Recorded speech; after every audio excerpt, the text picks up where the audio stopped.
Good morning, everyone. I'm Ann Reynolds with the Alliance for Clean Energy of New York, and I wanted to thank you for joining our webinar today. Before I do introductions, I'm just going to wait for a minute or two because I can see that folks are still joining. But I do want to say thank you for joining us and for taking the time to learn about what is in the electricity chapter of New York's Climate Action Plan. So again, I'll just wait for another minute or so. I can see the participation growing as each minute goes by. So we'll let that slow down, and then we'll introduce today's event and our speakers.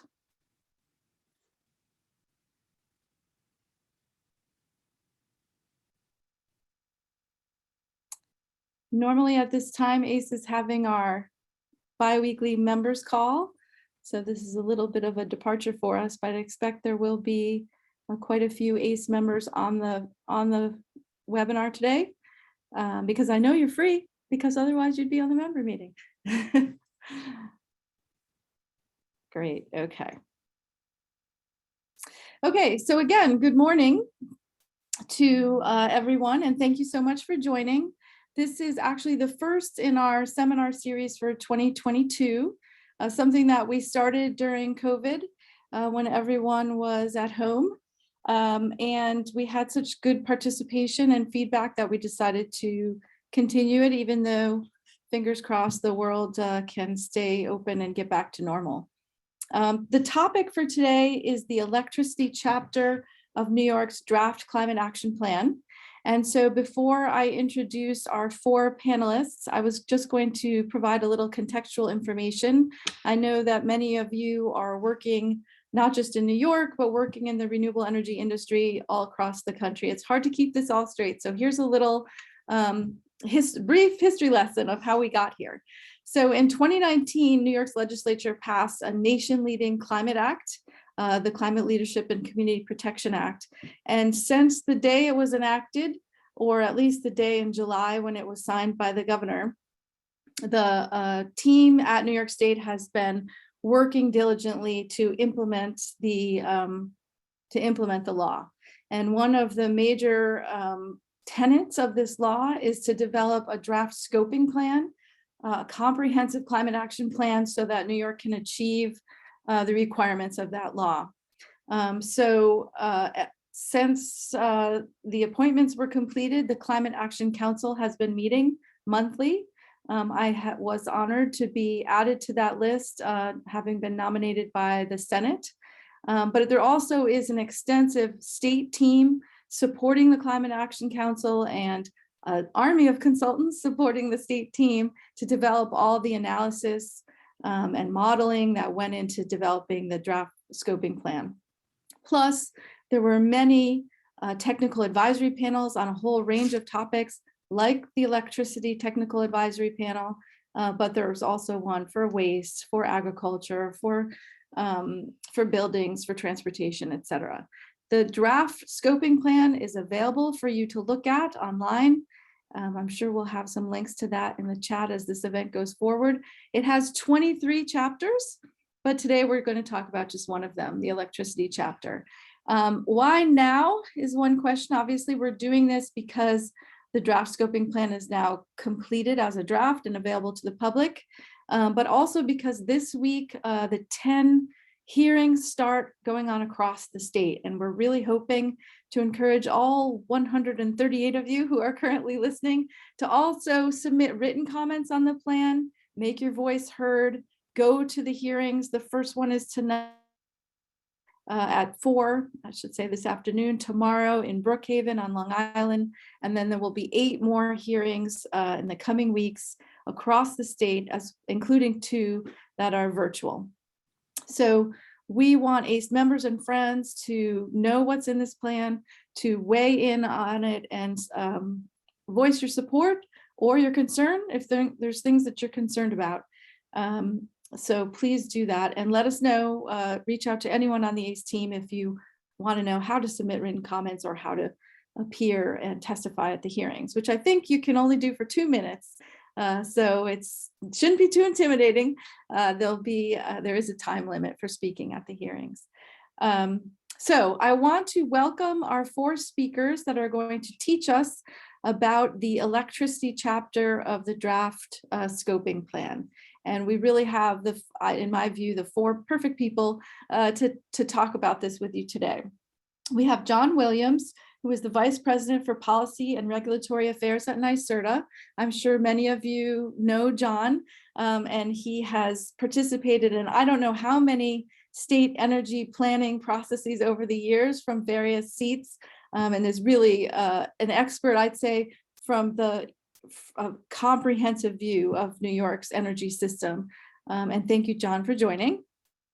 And then we have Sarah Osgood, who's the executive director of the New York State Climate Action Council. Again, many of you know Sarah from the variety of positions she has had at NYSERDA, at the Department of Public Service, in the governor's office, and now back at NYSERDA. I think I said that in the wrong order, Sarah, but everyone should get the idea that you know what you're talking about, and you've been looking at energy issues in New York State from a lot of different angles for a long time. So we're really happy to have your expertise here today. Thanks for joining us. And then we have Emilie Nelson. She is the Executive Vice President of the New York Independent System Operator. So again, just a real expert on New York's electricity grid in particular. The ISO operates New York's grid and is responsible for maintaining the reliability of the grid. But in addition to that fundamental responsibility that is so important to all New Yorkers, the ISO now has a lot of curveballs coming its way because of the transition of the grid, all the renewables that are being proposed, which of course we enthusiastically support, but it's Emilie who has to handle making sure they're integrated onto the grid in a safe and responsible way. So thanks, Emilie, for joining us. And then Stephan Roundtree, he is the Senior Regional Director of the Northeast and Mid-Atlantic for Vote Solar. He's a resident of New York City, but now covering Northeast and Mid-Atlantic, but we hope he still maintains his focus on New York because we like having Stephan in the policy arena for New York State. In addition to being an expert on all the issues that Vote Solar covers on distributed solar and their really successful advocacy with the Million Solar Strong campaign, having established really aggressive distributed solar goals in New York. He also, like Emilie, was on the technical advisory panel for this electricity chapter, so he knows how it ended up this way. And finally, Stephan's also a member of the board of directors of the Alliance for Clean Energy. So thanks so much for joining us. Great. So I'm going to be done talking now, and we're going to turn it over to Sarah and John to start to review what's in the chapter, but a couple housekeeping things. Please ask questions and do that by typing them in the Q&A function on Zoom, not in the chat function. Put your questions in Q&A. Also, this event is being recorded and it will be available next week as a recording for you to share inside your companies or wherever. So thanks for your participation. And now I'll turn it over to Sarah. Great, thank you, Anne. And good morning to all of you out there. If we could pull up my PowerPoint presentation too, that would be great. Thanks. So wanted to just start by saying good morning and thank you to the Alliance for Clean Energy New York for holding this forum. I'm really looking forward to talking a little bit more about the electricity chapter. So I do want to start, if we can go to the next slide, with just a little bit of context related to the electricity sector in New York before jumping into some of the recommendations that are included in the scoping plan. So I'll start with the generation mix in New York. I don't think this is a surprise to many of ACE's members, but just to level set with everyone here. So currently, electricity is primarily generated by fossil fuels in New York, and so that includes natural gas, oil-fired generation, or a combination of those. Nuclear provides just under a third of the state's electricity, and renewable resources make up the rest. We no longer have coal in the state, which is, I think, great news. The last remaining coal-fired plant closed down at just about 2 years ago. So if we go to the next slide, if we look at the current emissions from the electricity sector, we see that 44% of those emissions are from in-state generation. Then the next two categories listed here are emissions that occur outside of the state's jurisdictional boundaries, but that are included in the new accounting that was required in the Climate Act. So first, we see 15% associated with direct emissions from the net electricity imports, and then an additional 41% of emissions from imported fuels. And really what this is the upstream fuel cycle emissions for fuel consumed for generating the electricity, the imports that are in this 15%. And so that can be emissions associated with the production, the processing, transportation, distribution, storage, consumption, you name it, of fossil fuels. And then finally, less than about 1% is due to sulfur hexafluoride leakage, which is an insulating gas in electricity transmission and distribution equipment. The graphic on the right shows the electricity sector in context with other sectors. So using this new emissions accounting required under the Climate Act, you can see that the building sector, which is depicted here in yellow, and the transportation sector, which is depicted in blue, are now the greatest contributors to greenhouse gas emissions in New York. And those combined account for over 50% of the state's greenhouse gas emissions. Electricity generation, which is in green here, is a little bit smaller of the piece of the pie now. And the contribution from the waste sector, which is in orange here, has increased. So with that, if we can go to the next slide. So with that as a snapshot of where we currently are, I want to talk a little bit about where we're going. So some of the vision for 2030 and 2050 was spelled out in the Climate Act itself. So the Climate Act included a requirement of 70% renewable electricity and 3 gigawatts of energy storage by 2030. As well as 6 gigawatts of distributed solar by 2025. And really, I see us getting to those goals, those nearer term goals. You know, it's 2030 is only about 8 years out. Really, to get there, we need to be looking at aggressive deployment of renewable energy and of energy storage technologies. The state has procurement mechanisms in place that it can continue to rely on and improve upon to help reduce the timelines and increase the pace of build out. Moving on beyond 2040, the law tells us that we must have a zero emissions electric grid by 2040 and 9 gigawatts of offshore wind by 2035. But when you look at the demand growth that is going to be happening due to the electrification of the buildings and transportation sectors, that means we're looking at demand growth of electricity on the order of 65 to 80% by 2050.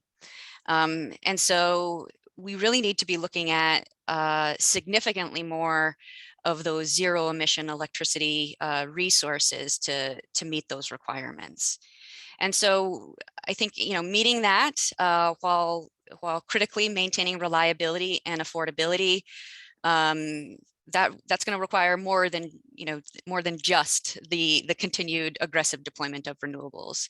And I say that as, you know, it's still increasing the pace of our build out is a challenge. We are addressing it, but there's when we're looking at kind of this longer time frame, we're talking about a very different grid than what we have now. So we're talking about needing much more load flexibility and controllability to ensure that we have a manageable grid, and new technologies and market mechanisms will be needed to support those clean resources. And so with this, As we transition to the next slide, I'll just hand it over to my colleague, John Williams, who will go into a little bit more detail on the electric system requirements as we look forward to 2050.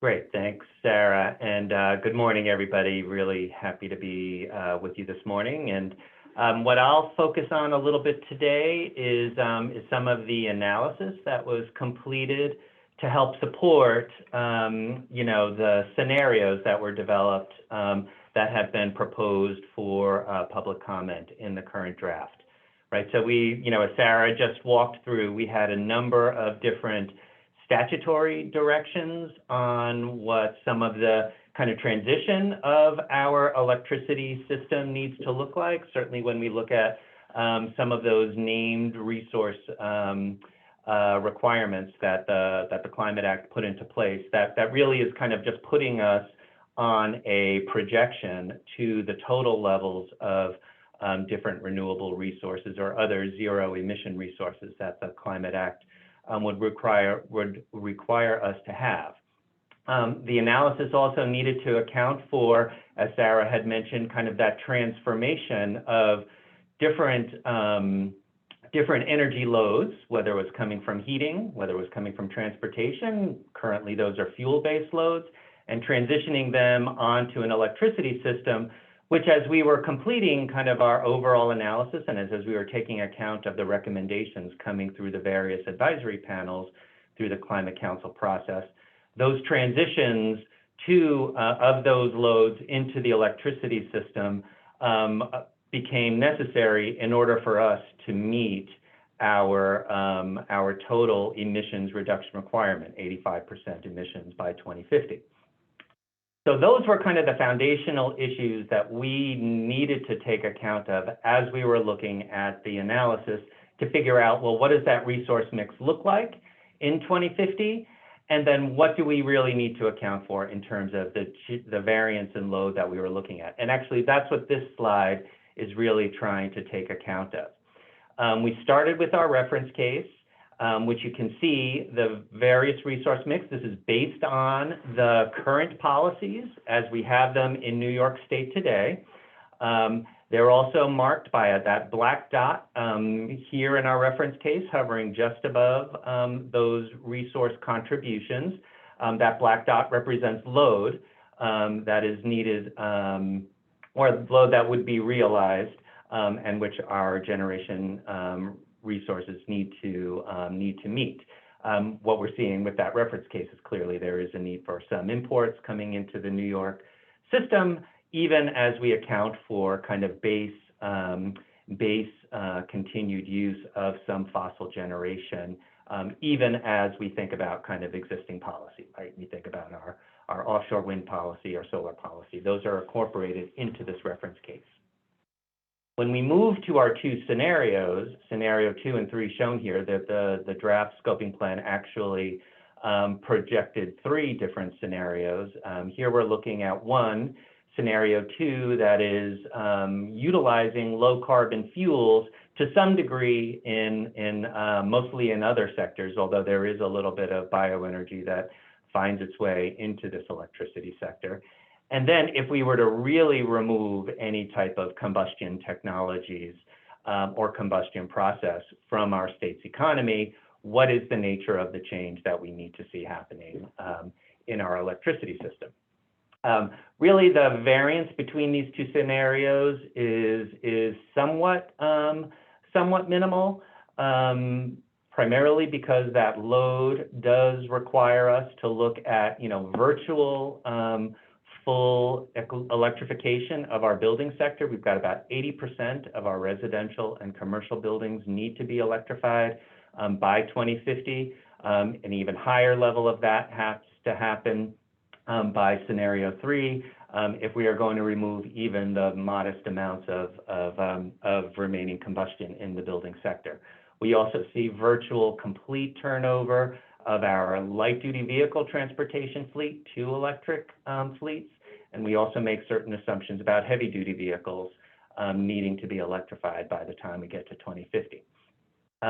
So that is leading to primarily that significant increase in the load that you see, and Sarah had really mentioned in her previous explanation of what we're looking at, this on an energy basis. So we're looking at gigawatt hours here, but really this is getting to that 80% increase in energy requirements based on kind of load projection, as well as that new electrified load coming from the buildings and transportation sector. What we are also seeing here is what we project to be different breakdowns of the contributions of various renewable resources and other resources that could meet that load requirement. So again, the primary difference here is whether or not we have some degree of combustion capability, primarily coming from bioenergy fuels. You will see significantly less bioenergy in scenario 3 than scenario 2. That also allows for certain adjustments, primarily between our wind and solar resources, as depicted here, and what we would need to turn to if we were to leave, certain combustion technologies and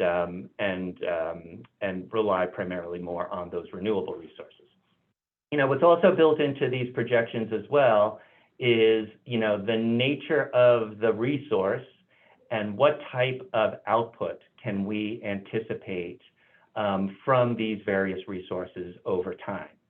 So taking account of the kind of the capacity and deliverability factors here, taking account of the intermittency and the weather conditions, all of that has been built into primarily this wind and solar projections that we have here, and that's also part of this kind of slight variances that we see between scenarios, given the way that we can look to other more firm resources as we are continuing to build out these renewable resources. So these are primarily what's informing us in terms of the nature and the scale of the resources that we would need to see coming from various renewable resources. Certainly we have up here like the share of annual resources, like I think these are relative numbers, but solar providing between 36 to 40% across our scenarios, wind 31 to 34%, but also keeping in mind that we do still see some need for some zero carbon firm resources, albeit at a relatively modest level. You'll also note here that we do make certain assumptions about kind of the continuation of hydro resources, as well as continuation of some in-place nuclear resources. Again, all of which, if there's any changes to those resources, that would then need us to look at what contributions we could anticipate from the remaining resources and how would we think about pulling that into the system. So this is really kind of at a relatively high level, looking at it mostly from a resource basis, understanding that there is going to be an interest in, well, how do these resources perform over time? Again, taking account of the relative differences in the characteristics of these resources. So we took a look at that too, and that's first shown on the next slide. And so what we did was we kind of broke down our analysis looking at the performance of resources on a week-to-week basis across a 52-week year. So you can see at the bottom of this slide, each one of those bars represents a different week through the course of the year, winter, spring, summer, and fall. We then take each of those weeks and look at kind of typical patterns that we could extrapolate both from weather data as well as utilizing information that was coming from NREL, some other sources, on performance of resources at these various points in time, given what we would see as typical weather patterns in New York State. We compiled those kind of, again, on this day-to-day, weekly basis. What we've measured kind of the performance of these resources against is the load requirement that could happen, again, on this day-to-day basis, looking at past patterns, projecting out, how we see load requirements changing with the electrification of heating as well as transportation over time, and laying that on top of these resources. And you can see a black line that's in this chart, it's sort of running through the middle of all the various colored resources. And that black line represents the load profile that we would anticipate in this typical spring week of 2050. What this chart is also demonstrating to us is that primarily our renewable resources, and we're looking mostly at wind, the various types of wind in the blue, solar in the yellow, are able to perform at a level that can meet our load requirements over the course of this particular week. What we do see is also necessary is that we need some battery technology to be injected into the system formally. That you'll see in purple, that there are some points in time during the course of any one of the single days that happens here when, you know, the wind is not blowing, the sun is not shining, where we would need that storage technology. But given the level of deployment scale that we can anticipate in 2050, we do see that we would be able to have the appropriate level of storage discharge available to meet that load requirement. And again, that comes at various points in time on a day-to-day basis, various points in time during that week. Interestingly, in this particular typical week, what we see is that we have even significant excess renewable production during this time period. And that's when we account for load, we account for any reserve margins, as well as accounting for any potential charging patterns for that storage that needs to be discharged at any point in time. So those excess renewables, that's here demonstrated in red, are the result of the combined, or primarily here, I think it's in this particular week, is looking at solar resource production. A lot of that excess renewable could be utilized for other energy purposes. For instance, like looking at it as a means to produce hydrogen or do some other charging, say if there's long duration storage that is available at this particular time. So this typical spring week in 2050, taking account of weather patterns, taking account of projected technology production, looks like, you know, we can develop this highly renewable grid in a manner that is able to account for load requirements and, you know, along with those renewables needing some additional technology to be put into place. I should also mention that in this load, as Sarah had mentioned, we also do make certain assumptions about the flexibility of that load and the characteristics of that load. So that also does factor into the way we think about that load profile. Now the next slide, we look at what I would call is a typical winter week. This again is looking at a 2050 time projection. It's taking account of load, again, in the black line. That's hovering here a little bit on the top of the chart. Looking at those load patterns in winter, you would notice from the previous graph in spring to winter, like we have a bit of a bump in the load requirement because we do have, you know, that winter peaking dynamic happening by 2050 in New York. That would be reflected in this graph. We also do look at the projected performance of those renewable resources during that time period, wind in blue, solar in yellow. You know, this is perhaps understood that, you know, the solar will not be producing as much during this typical winter week, and wind is still a relatively strong resource there.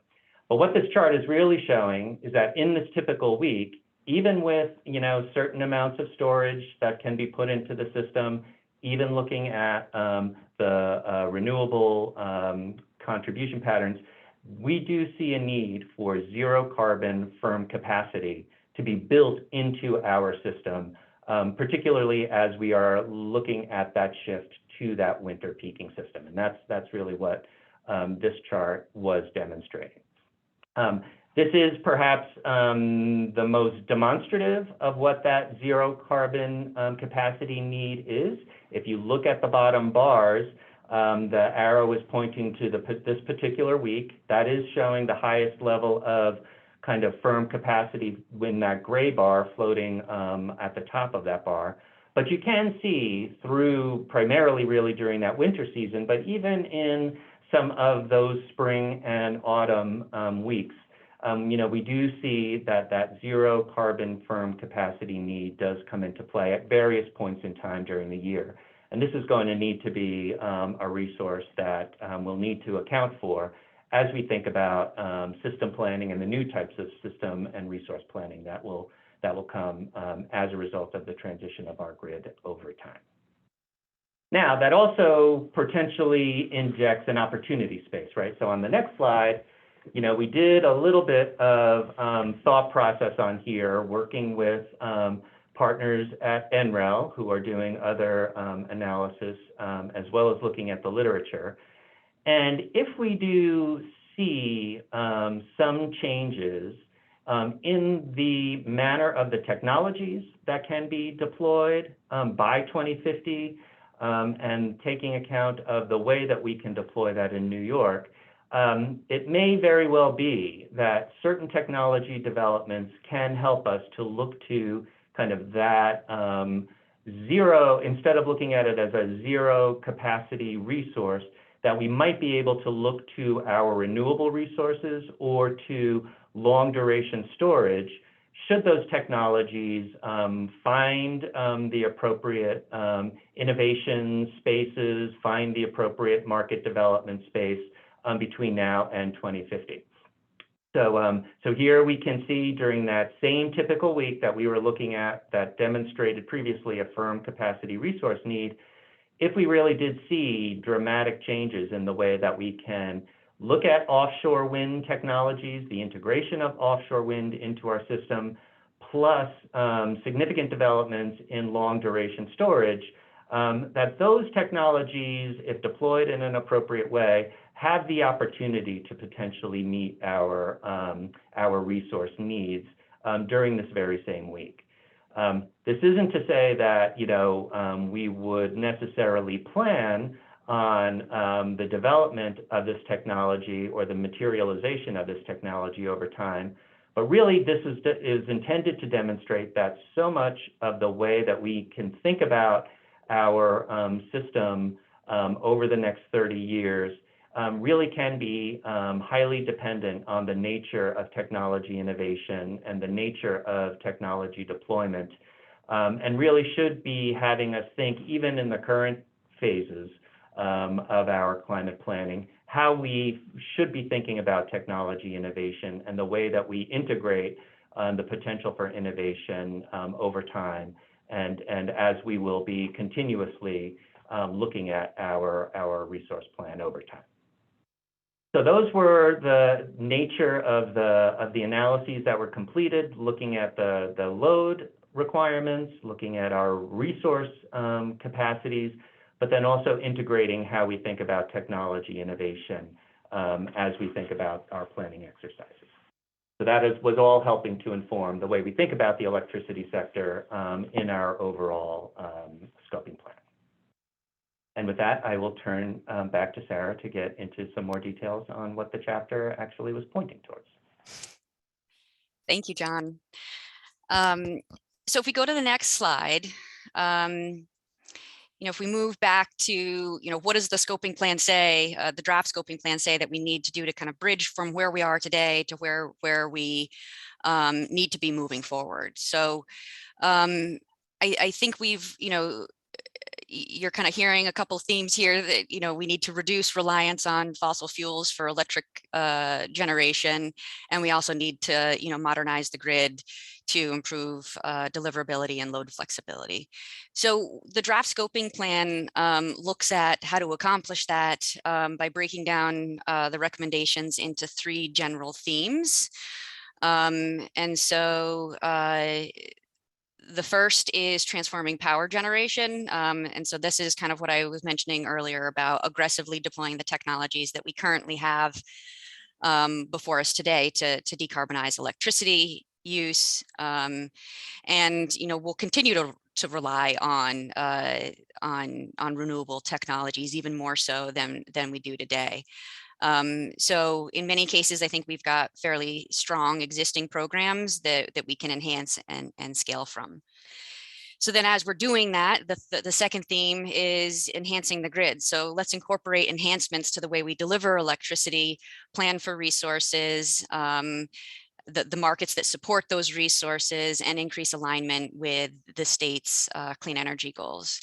And then finally, our last category is related to investing in new technology. And so this is really about needing to be open to and actually encouraging the development of new technologies and solutions for dispatchable technologies that, as you heard, are going to become increasingly important to managing the grid. So I'll just get into each of these just briefly, each of these themes and the recommendations under them in the next 3 slides here. So if we go to the next one. So our first, for transforming power gen, we have 5 key strategies. So the first is retirement of fossil electric generation facilities. This would be done similar to regulations, or via regulations similar to what was done for peaking facilities. The second is to accelerate the growth of large-scale renewables. Again, we can do this by evaluating and adjusting our current procurement mechanisms, like the Clean Energy Standard. We want to facilitate distributed generation and distributed energy resources, especially where this could help avoid costly transmission and distribution upgrades, and as a means to encourage community projects and social equity. We know we need to provide support for siting and community engagement to support the development and use of information and resources that local communities can use to make beneficial decisions about renewable energy projects in their communities. And so incorporated with this is also a significant outreach and education component. And then rounding out this category is promoting community choice aggregation.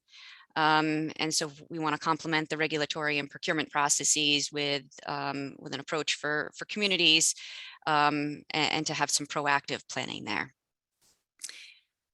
Next slide, we've got the next 4 strategies that were included for enhancing the grid. And so here what we're talking about is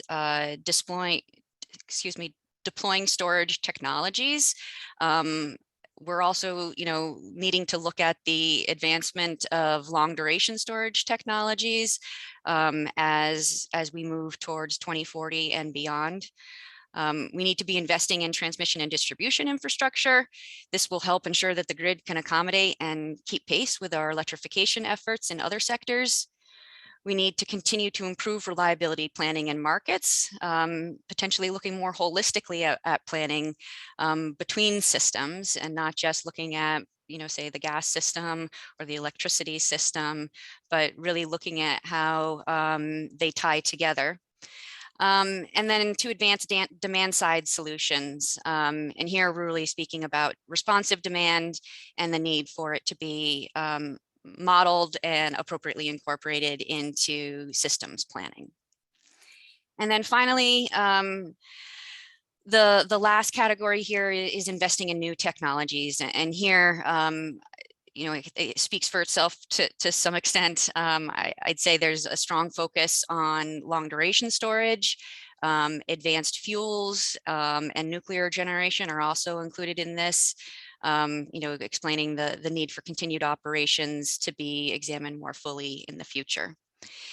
And so that concludes what I had, but if we can go to the next slide, I just want to wrap with a quick plug for the comment period on the draft scoping plan that Anne referenced at the beginning of this session.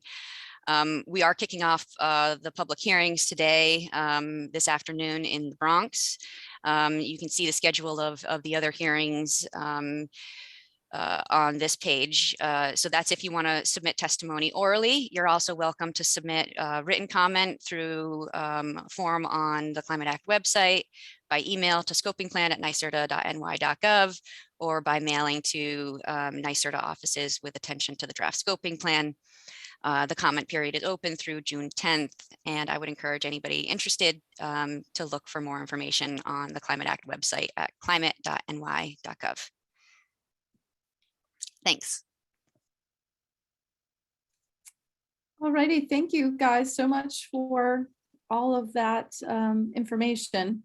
We're gonna mostly save questions till the end because I want to make sure we have enough time for the other speakers, but there are a lot of questions that people have already asked. So I was going to maybe ask two and then we'll move on to the other speakers and then we'll get back to some of these questions. So one question was that this person said that he has seen suggestions that electricity consumption will double or triple by 2050. Yet these projections for New York is in the 65 to 80% a growth rate. So any feedback on why these growth projections might be less than what people are hearing elsewhere? I know that's a tough question, but maybe a little bit more about how you came up with the 65 to 80% electricity demand growth by 2050. Well, I'll say that, where this was really coming from was looking at kind of our projections over time on the transition of technologies, particularly when we think about heating and transportation load, looking at the performance, looking at, kind of the load patterns that we were assuming. And this is all based on our own kind of research, our own kind of review of the literature, and then just building those assumptions into our analysis. I think that this is, the nature of the way that we are seeing kind of change in the system. And, I think assumptions across different analyses are likely to vary. They may be varying in the very near term. They could vary over time as we'll be consistently looking at that. And, we're looking at assumptions perhaps for different purposes at different times as well. So, I think the variability in assumptions leading to specific type of modeling results, we could sort of get lost in a lot of that, from analyses to analyses. I think the key, though, is really to look at kind of the scale of change that we're talking about in any event, right? And that scale of change is really significant whether we're talking about relative variations on load. And I know people would say that, a doubling, an 80% to a doubling of load is quite a considerable change. Fair point, but I also do think that even when we're looking at 8%, we are seeing really quite a significant shift in the way that we consume energy in New York, a significant shift in the different ways that we consume energy in New York, and that happens really at an economy-wide basis. And so, I think we just need to kind of think about that as the challenge to the nature of the technology supports and the nature of the market supports that we need to start putting into place, given kind of the scale of change that we're looking at. And that's really what we're doing. We will not be looking at this as a one and done kind of assessment. We will be continuously and consistently looking at evolving over the same time period. Thanks, John. One more question, and then we'll turn it over to Emilie. Sort of a two-part question. In the 2050 scenario, you show us, at least on the, especially in the winter, significant need for zero emissions firm resource and or long duration storage. So two questions. Do you see that same need in 2030 with 70% renewables, or does that need really emerge later? And can you give some examples of what the zero emissions firm resource or the long duration storage technologies could be? We had several questions about, what are the options there? What does that mean? Yeah, so I think maybe, and I might have to have you repeat the second part, Anne, but to the first part, looking at 2030, certainly that there is kind of a resource need above and beyond the renewable need, even in 2030. The reason why we call it and see it as a zero resource need by 2050, it's even by 2040, it's because the requirement of the statute has us at a zero emission electricity system by 2040. So as we are kind of, so really what we see are the resource needs over time. When we think about it from 2030 to 2040, we may still have emitting technologies in the system. We will certainly be at a 70% renewable system by 2030. The remaining resources need to get shifted over, but happening at the same time is also that transition of fuel-based heating and transportation load to electric load over that same point in time. So that will also impact the nature of the amount of renewables we need, and then the amount of additional resource, whether, by 2030, we still might have some emitting technologies in the system, but by 2040, it will certainly have to be fully zero emission resource by that time. So yeah, it's really, we will always see a degree of that need. A lot of it really just is based on the trajectory of the transitions, across electric transportation buildings that are, have all happening at the same time. Great. And then the second half was can you provide, we had different variations on the question of what is zero emissions firm resource, what does zero carbon firm capacity mean, and what are the long duration technologies that may be possible? Yeah, well, so maybe I'll just do a quick one on that, because I think we could do a whole nother hour and a half on some of that technology development, right? But basically, I think, when we think about kind of that firm capacity resource, I think what and hinting at it a little bit in terms of production availability, particularly when we have excess production in the state, is like, is there a potential hydrogen solution? That is certainly getting a lot of discussion. It's getting a lot of attention. It is not a resource that is not subject to current debate as to the applicability in New York State over time. But I would say, if we were to think about kind of that zero greenhouse gas emission resource as we know it today, it really will come in the form of hydrogen is probably the primary one. I know that there would be others that might say that there is a potential for nuclear resources of various shapes and sizes to potentially inject into the system over the next 30 years. And really, when we're talking about storage and long duration storage, we really are in very much an experimental stage. Like, that really is much more of an innovation, research and development space right now, but certainly I think that, again, it is a lot of time and attention being played to that, and I think, the promise is that it could be a highly valuable resource if that technology really does wind up proving out and testing out on a market basis, and seeing that there is a potential opportunity space. Great, thank you. Well, as I said, we have a lot more questions, but I'm going to turn it over to Emilie so she can give some of her reactions and opinions on the electricity chapter and what the challenges are from the ISO perspective. Hi, everyone. Pleasure to be here with you today. Thank you, Anne and ACE New York, for the invitation to join you. As Anne covered in her introductions, I was part of the Power Gen Advisory Panel, responsible for advising the Climate Action Council on a lot of the concepts that are included in this chapter. I'm excited to be here with you to join the other panelists in discussing the electricity chapter. I believe that in many ways this chapter demonstrates the breadth and the depth of the transformation that is necessary on the electric system that we've embarked upon with the Climate Leadership and Community Protection Act. My comments will focus on how to achieve that transformation and the CLCPA goals as quickly as possible while maintaining reliability. It's essential that as we work toward decarbonization of the system, we also keep the lights on. If we falter, we risk setting ourselves back in reaching these goals. We have the benefit of seeing what has happened in other states when the electricity system failed. We also have the benefit of a demonstrated will here in New York to work together through tough issues. I find some of the comments already discussed on the need for new technology, the need to update our analysis, very heartening because it is this continued commitment and rework that will be necessary to see us forward from now and into 2040 and 2050. We must certainly make swift progress toward the 2030 and 2040 goals while also protecting our state's economy and the health and safety of New Yorkers, concepts that are codified in the CLCPA itself.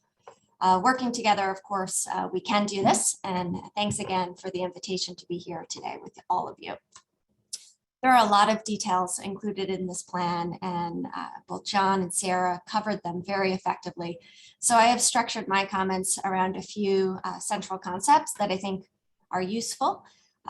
First and foremost, it is the idea of many of the strategies focusing on how we scale up resources. And I'll start with focusing on technologies that exist today. A number of recommendations emphasize the need to increase the build out of these resources, specifically renewables, distributed energy resources, and storage in order to be able to reduce the dependency on fossil capability. Scaling up these resources coupled with the investment in transmission and distribution is absolutely essential in meeting the near-term goals of 70 by 30. The necessary tools, including the market systems that will prioritize scheduling of renewables and optimally schedule storage, the regional coordination that is necessary as we integrate more renewables, the forecasting systems, all of these things are in place in New York, and the investment in these resources will result very naturally, if you will, in the phase down of the production of fossil. Some of the particular strategies that I'll highlight within this theme really are accelerating the growth of large-scale renewable energy generation, including the investment in the offshore wind grid, which will place a lot of these renewable technologies close to the load center. That is a central focus here in New York, serving the New York metropolitan area. In addition, one of the strategies focused on facilitating distributed generation and distributed energy resources is an important concept. We really need to bring to fruition all of the capability to integrate resources, including strategies that allow for distributed resources closer to end users and also support grid resiliency. And certainly a key aspect of New York's strategy is the deployment of existing storage technologies, updating things such as the energy storage roadmap to align with the higher requirements that are really captured in some of the power grid studies that have been completed, is a necessary step in order to bring storage technologies to bear to help support the goals we have here. I mentioned briefly already the importance of investing in the transmission and distribution systems. Very happy to see that this is also a concept included in the draft scoping plan. The reason this is so important is because so many of the clean energy resources that we have in New York are located upstate, and certainly connecting that production with the demand, which is predominantly downstate, will be important to achieve the transformation. We need to make sure that the energy is deliverable throughout the state for what would otherwise be constrained resources. Another aspect that's already been touched upon today and is so important, and I think one of the elements of the CLCPA that makes some of the achievement of these goals uncertain, so I think it's very positive that we're discussing it and acknowledging it, is the need for new technology. And it's important to identify that in addition to scaling up the technologies that exist today, we need to see new technology come to bear. And this is also one of the strategies that's called out. Even if we fully deploy existing technologies, a number of studies, and the state isn't shying away from this message, they're conveying it, is that there is a need to have potentially 15 gigawatts to 25 gigawatts of generation, even beyond the clean technologies. And how do we close this gap? We need to really drive investment in these technologies. One way that we can do so is continuing to focus on improving our market signals. So much of the study work that's been done to date really identifies that we need to continue to have flexible resources resources that are available on demand to balance the renewable production. And we should encourage through the markets, the products represent the requirements and make sure that we have the incentives for the attributes needed by new technologies to ultimately close this gap, provide the flexibility that will be needed going forward. Another important aspect is included in the plan, which is to be open to considering how we can further represent some of the attributes from an environmental perspective that we really need to fully take advantage of the market mechanisms in place. So that's also included in the draft scoping plan to consider even cross-sector strategies that might help support this transformation. I saw one question in the chat coming in about how the demand side factors into this equation.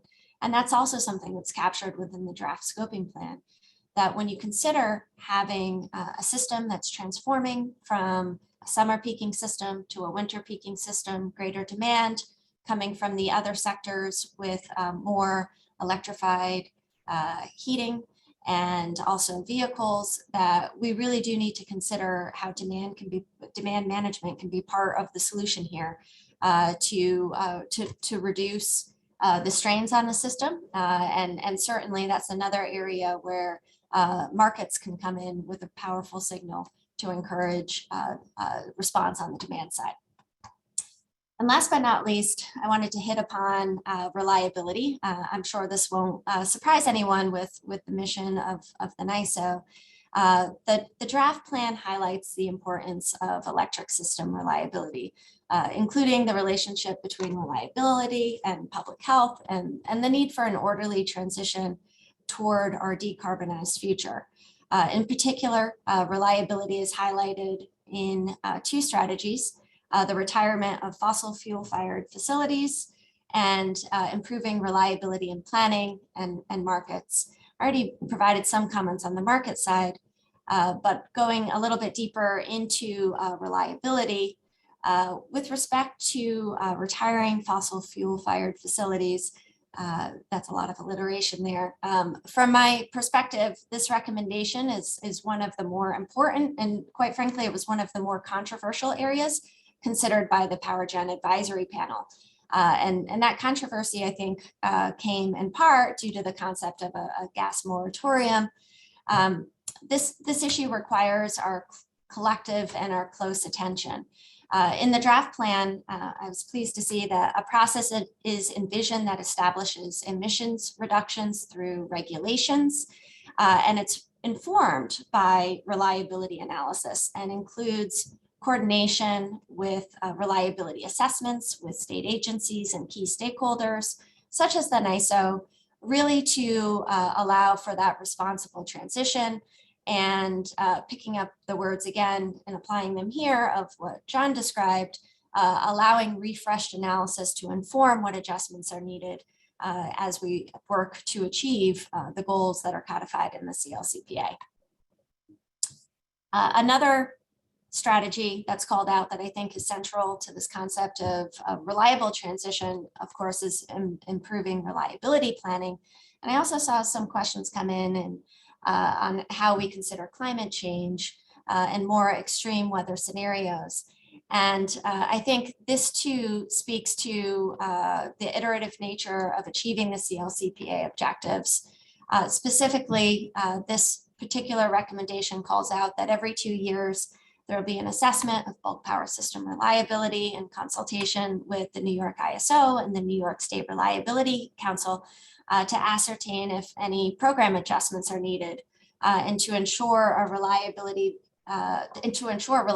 based on a review of updated information coming through both from an operations perspective as well as from planning studies. It's also acknowledged as I started my comments that a greater integration of climate change impacts may be necessary going forward. So we need to make sure we're taking into consideration the current observations, the current data on how we can refine our analyses to make sure that the grid we are managing, the grid we are creating meets the demands that we have going into the future. I look forward to the continued discussions throughout the remainder of this panel session. I look forward to answering some more questions to the extent there are some, and I know there's many. And once again, thanks to ACE for the opportunity to participate today. Thanks so much, Emily. As I really appreciate you answering some of the questions that have been asked in your remarks. That's really helpful. Let me ask one, and then we'll move over to Stephen. So you mentioned improving market signals for getting more flexible on-demand resources. So I was just wondering if you could say a few more sentences about what you mean there and what you see as the likely first rule changes or new products that the ISO would be exploring. I won't say doing, exploring. Certainly. So I think the idea of continually needing to update the markets, that's not something that's new. That's something that is a central part of having an effective marketplace and improving market signals. So to get to your question on what would we be doing first, I think those things are already in flight. One aspect that's called out within the CLCPA is making sure that resources can enter the marketplace. One of the filings that we have down at FERC and is being reviewed right now would remove some of the barriers to market entry by reforming mitigation and improving some of the structure on the capacity market side with a concept of accrediting resources consistent with the reliability value. So those are some comments on the capacity market side, and they're very much in flight, and they'll require continued discussion with stakeholders and continued refinement, I am sure. On the energy market side, one of the projects that is currently being reviewed within the NYISO stakeholder forum and being worked on is the concept of dynamic reserves. I think this is going to be critically important as we go forward. To the extent we are managing 9,000 megawatts or more of offshore wind, then the ability to refine our reserve requirements based off of the actual system conditions on the grid and make sure that we have a day ahead operating plan, a real-time ability to manage those requirements based off of those conditions will be really important. And basically the same amount of reserves won't be required every single day because the conditions are going to change. So that's an example of how our energy markets need to be more dynamic.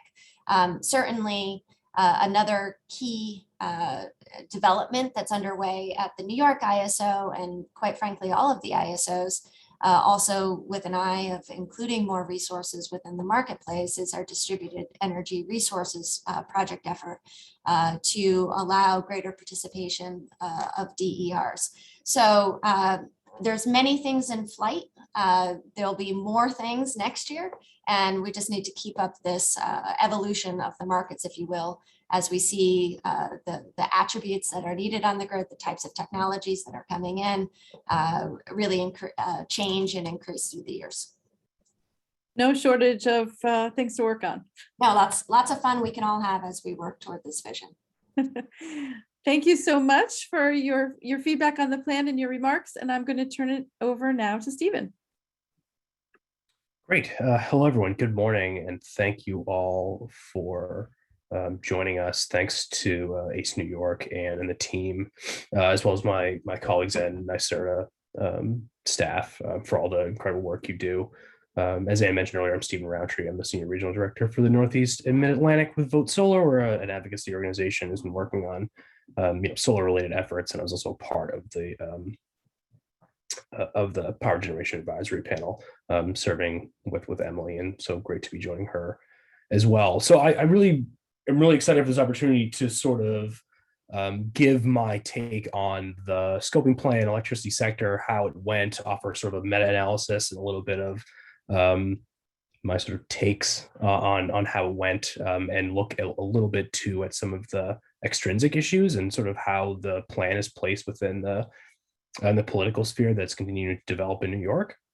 So I'm going to share my screen as I'm able.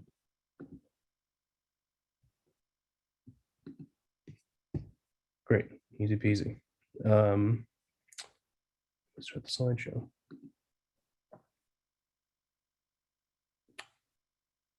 Great. Is that coming in for folks? Looks good. Great. Cool. Great. So yeah. So as I mentioned, I want to talk about this in sort of two parts. Looking at this draft scoping plan, some key strengths and opportunities of the plan as I see them, and then talk about some concerns and some political considerations. They're important. So I'll note first that both Sarah and Emilie have highlighted in a I think a really thorough and helpful way some of the key components of the plan. And so if I was a sports radio caller, I'd say, yeah, you stole my thunder. But there are a few sort of key aspects of it that I want to highlight and sort of like what the law was saying, what the plan sort of constitutes, and sort of where we go from here. So let me dive right in. So first, looking at some of the strengths and opportunities of the scoping plan, and in particular the electric sector. The key value, I think, of this and the key strength of it is really a comprehensive issue spotter. Really bringing the breadth of knowledge that the Power Generation Advisory Panel, which is, like, as folks know, is a subset of the sort of advisors who are serving the Climate Action Council and coming up with the recommendations that we ended up pulling together for the whole plan.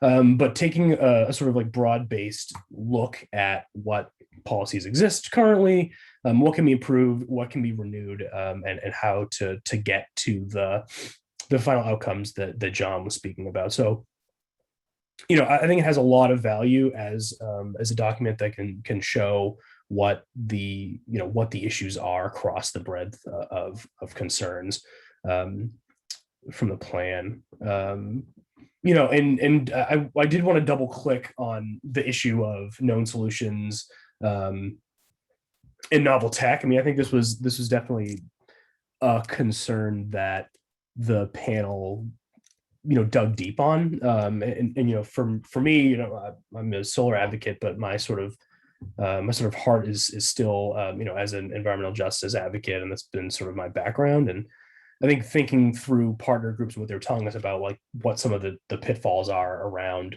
over investing and over relying on novel tech, particularly as those present. Not that they're not needed, and I think John made it really clear and showing some of the modeling that, like, there's a world in which we're going to need some sort of firm capacity for non-renewables. I think this is like just part of the future, and we need to get to 100% renewable grid by hook or by crook. I think the conversation and the concern was that there are opportunities to go down sort of dead ends. And pursue technologies that are false solutions, like talking about so-called blue hydrogen, things like that, were things that certain folks on the panel were like really keen to ward against, and so I think that really gives hopefully gives some color to like that conversation. And I think we came out in a really productive place where we sort of both acknowledged some of those possible drawbacks and the need. And I think the IPCC report that just came out also backs up that, like, we've got most of what's in place to really start hammering nails and making the transition that we need with existing tech. But also, acknowledging the point that looking forward, as Emilie's noted, like, there's a lot that needs to be done, new technologies that need to be developed to build the grid that we need. So definitely proud of that. I think that was a really good outcome, but definitely an interesting point of tension. Great, this thing is a little bit out of scale, but yeah, and so a couple of the recommendations that I'd highlight are the ones that call for change that really shifts power. I think whenever you're in a situation like this, like, you're asking yourself, like, well, how can we optimize the current sort of state of affairs? But then at the same time, you really want to ask yourself, like, how can the advocacy, or how can the recommendations that you make that you can then back up with efforts outside the room, how can those shift power towards folks who can get the job done they need to get done? So I'll highlight a few. I mean, we talked about a moratorium on gas plant development. I think, like, having that as a recommendation itself influenced states of affairs outside the room, and I'll talk a little bit about that later. So we're really proud to be discussing that and having that be on the table as a recommendation.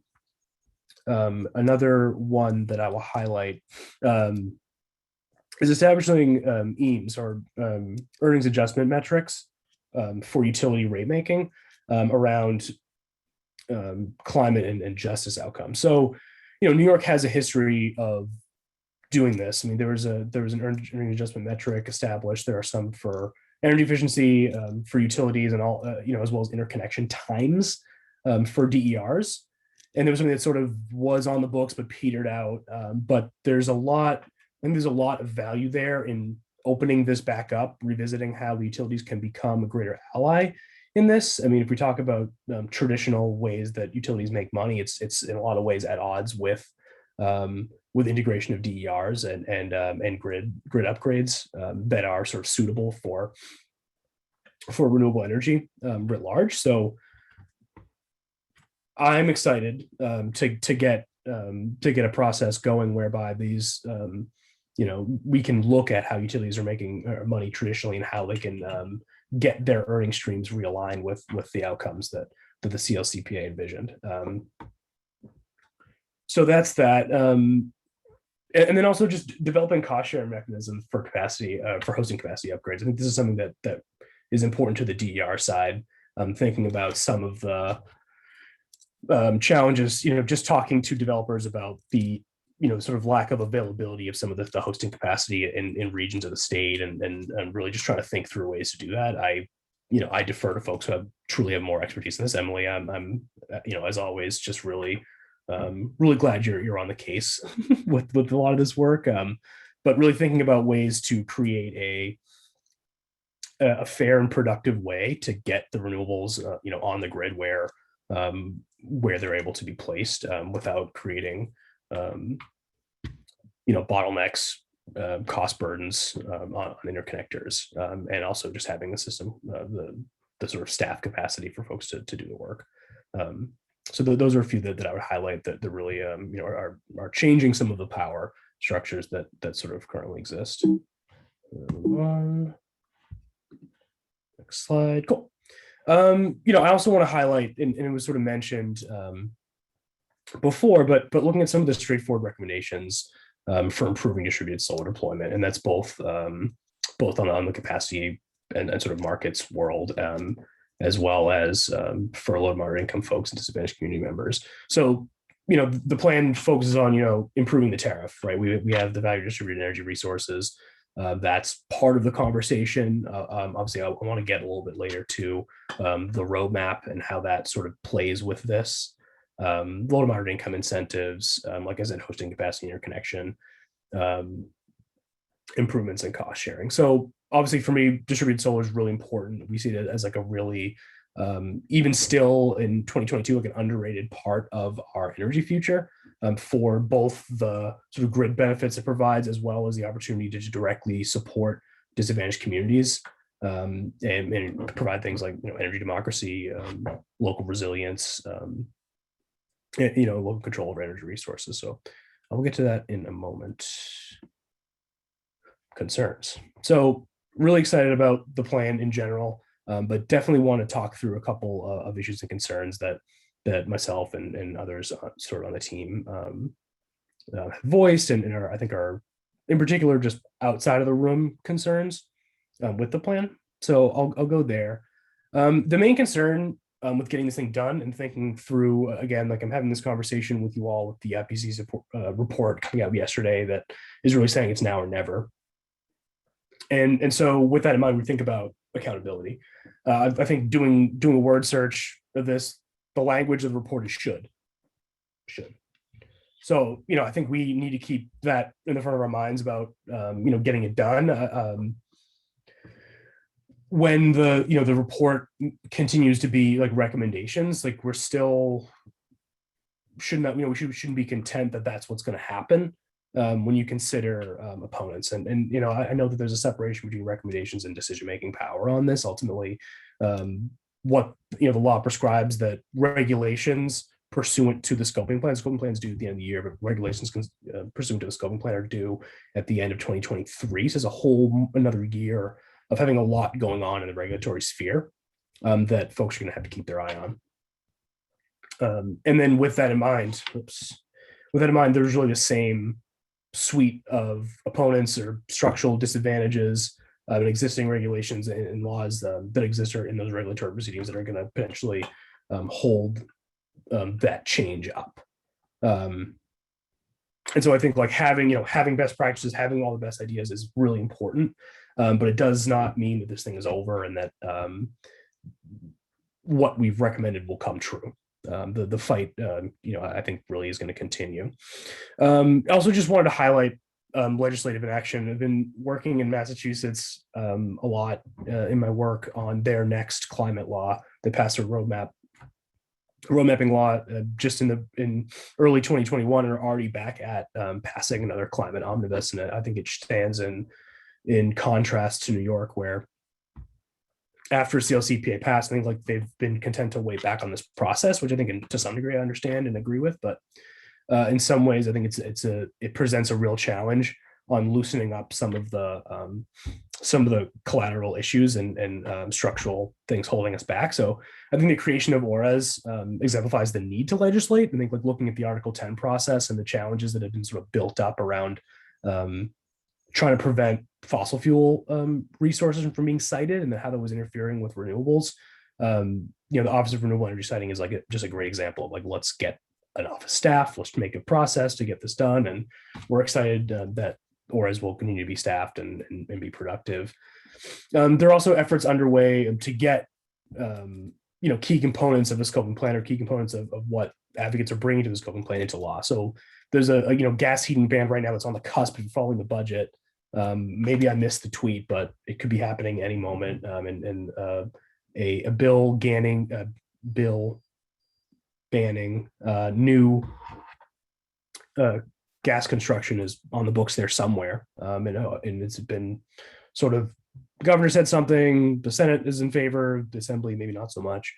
Also measures like CCIA, a polluter fee, the Clean Futures Act, which is halting new fossil generation, BPRA, which enables state-owned large-scale renewables, and the EEEJA, which is a fair energy efficiency spending bill. So these are all sort of their bills that are intent on clarifying, loosening up some of the barriers to getting some of what we're talking about here in the scoping plan done in the legislative sphere. So I think those are also, really important to note.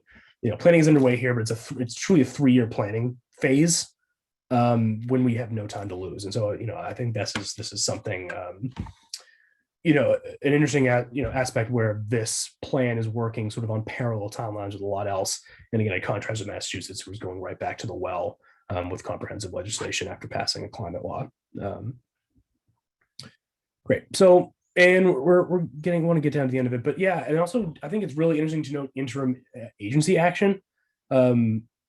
There, for a number of reasons, like the legislature has sort of said, hey, like this is happening. We're not going to act to really modify the rules here until we get some CLCPA results. But in the meantime, like the agencies have been doing work to clarify, set precedent with regards to issues that deal with CLCPA in the meantime. So one I'll highlight is the DEC ruling on Dan's Camera Story power plant repowering permits.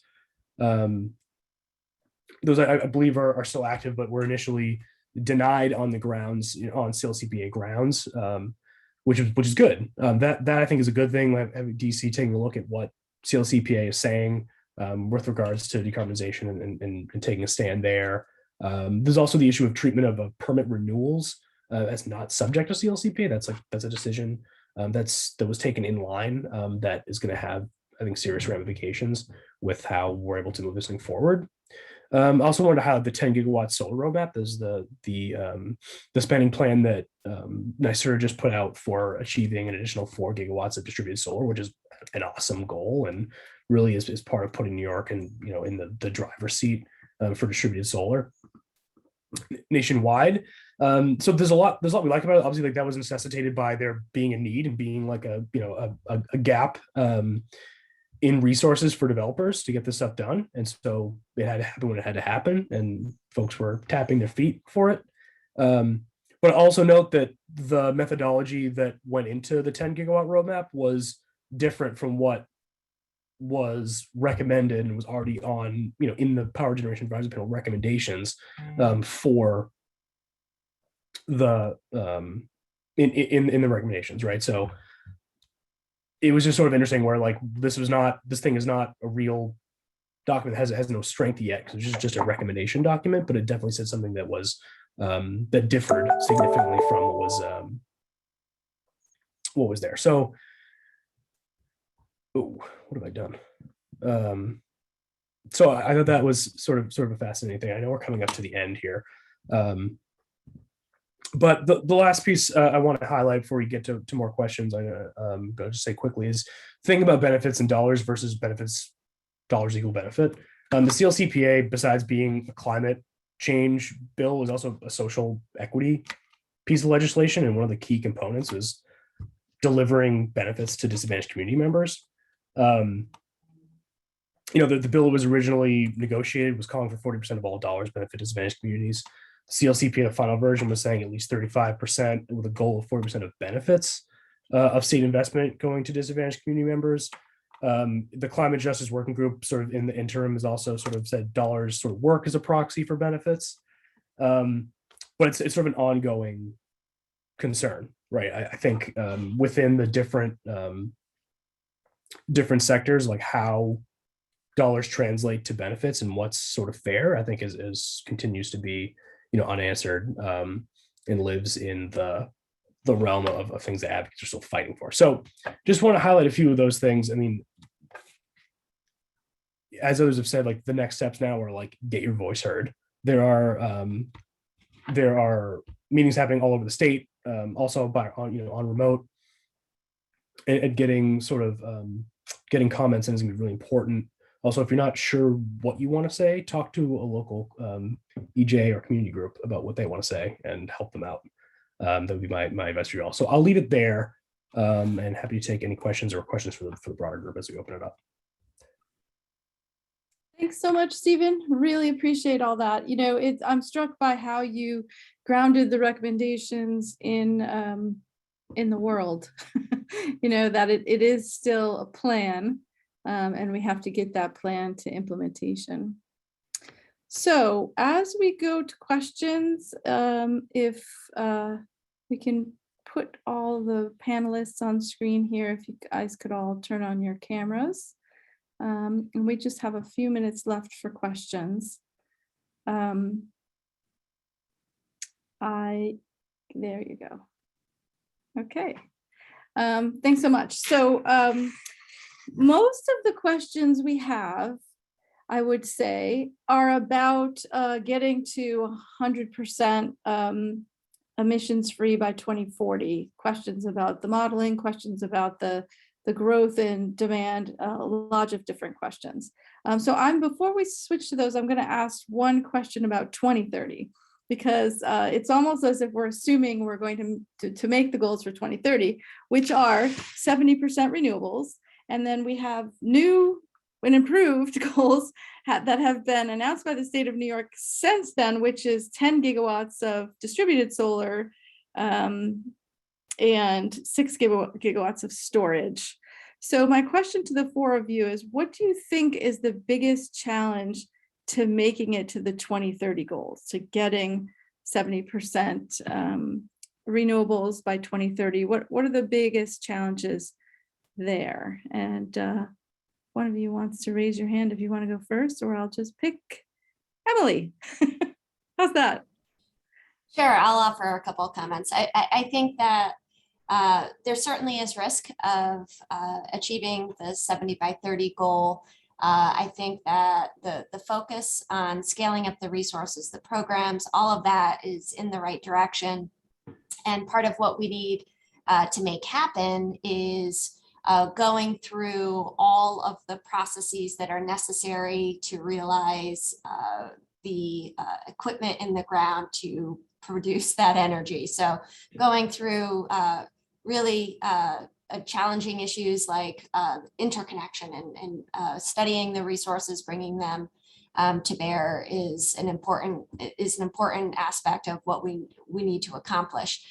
Making sure that resources go from receiving a contract from the state to actually seeing the opportunity through the contract, through the markets to have that investment. It seems very much we're on the right track. I just think we need somewhat of an all-in strategy here. Focus on the resources, from my perspective, focus on the transmission and distribution, keep an eye on certainly on 2040, because that's going to be a true challenge. But to echo Stephen's words, we need to make sure we don't end up pursuing dead ends on sort of the longer term goals and ignoring what's before us. And so your question is very appropriate. Let's start by getting to we need to get 2030 before if 2040 is achievable. Thank you so much. Does John, you want to add something to what Emilie said on what we need for 2030? Yeah, I think it's along the same lines. I think the way that I kind of think about it a little bit, it's really like we need to kind of get all of the machinery in place and operating in a very smooth way in order to do that. I think we're still a little early stage about how we think about, kind of all of our review processes, all of our analyses that need to go into it, and we need to make sure that we've engaged all potential decision makers, particularly governmental decision makers along the way. I'm thinking particularly looking at our offshore wind resource and how do we kind of make sure that we've got the right decision-making process in Washington that's aware of the timing of, what we need to be taking into account, as well as the scale of what we need to be taking into account. I think that there's some good beginning kind of thought to that, and there's been some good response to that. But at the end of the day, what we really need to be doing is kind of hunkering down, and I think like Emilie's saying, and making sure that we've really got kind of our process in place that's understanding like what that 2030 goal means. And we just need to make sure we're getting all of our decision points and again, machinery in place to get that. Yeah, and we can't let DEC slow us down. DC, not DEC, DC. Stephen. I just wanted to briefly note citing as a concern. I think this is definitely, an issue where the state can have a role, and we've noted this in the plan, and just sort of like getting communities and developers on the same page to the greatest extent possible. I think there's certainly a world in which communities can A, benefit from, and B, understand the reasons why it makes sense to cite like resources like large scale solar in their communities. And I think like helping to let people know that they're part of something important, A, and then also B, saying like, hey, there's benefits to be reaped here, and maybe whether that's an agreement that's A, supported by the state, something else. I think it's something that's really important to getting I think in particular the large scale renewables in place to get to the goal. Thank you.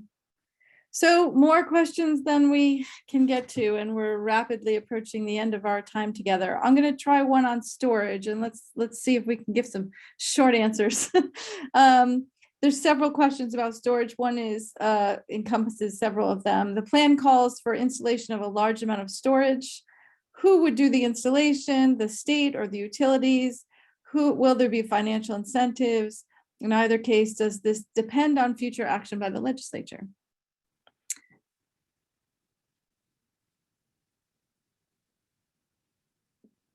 Sarah's up. So there were a couple questions in there, but if I could just try to tackle them, I would say there's a lot of stuff that's in the plan that kind of says what needs to be done, but it's obviously can't have all of the implementation details within it. So we do try to be specific about areas within the plan where we think the legislature needs to take action, but I wouldn't say that it needs to take action necessarily. It still could. And I think that's, we've got a little bit of that in there of, actions that need to be taken by the legislature versus state agencies. But the question of funding is, it comes up a lot when we talk about this, because it is, we're talking about a massive change here.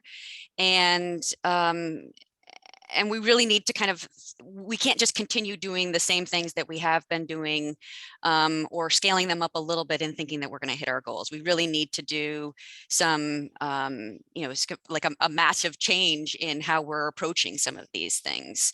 And so not all the details have been worked out. I would say everything in the plan is probably a mix of both, carrots and sticks in terms of motivating individuals to take the actions that would be consistent with the Climate Act. And so in terms of the specific, will there be incentives available? Who's going to do it? I think, really there's a role for everyone to play in this. And I don't think that it's going to be just, the state funding all of this, certainly, or saying the utilities, it's on you to make it happen, because we all know, there's pass-throughs at the utilities, and it's, it still is going to come back to the same New Yorkers. And so we've got to keep that in mind. We've got to be, really diligent about implementing the scoping plan in a way that both achieves our goals, but also doesn't hurt us economically, and even better yet, takes advantage of some of the economic development opportunities that that the new kind of clean energy economy will provide. Thank you. It strikes me, one chapter out of 23 chapters in this plan, and we didn't really make it through even in 90 minutes, all the questions that people had. But now we all have to go back to the rest of our day here. We've had really great participation in this webinar. So thank you so much to Sarah and John and Emilie and Stephan, not just for presenting today, but for all the work you did on the advisory panel and on the council, bringing this chapter to fruition. It's a really, every time I hear some critics of climate action in New York, when they say we haven't considered that, or we haven't considered this, and I'm like, yeah, we have. There's a lot of people like you who have, which is not to say that we always all agree, but there's certain, you cannot deny that there's been a lot of investment in the analysis and the modeling and the consideration of the feedback loops with climate change on the grid in the future. So thank goodness you're all there doing the good work that you're doing. Please keep doing it. Thanks again for joining us. And lastly, good luck at all of the the 10 Climate Action Council hearings that are coming up in the coming weeks. And for all of you listening, please do attend, speak your mind about what New York should do to plan for climate action and to plan for the future. So thanks so much, everyone. Thanks all. Thank you.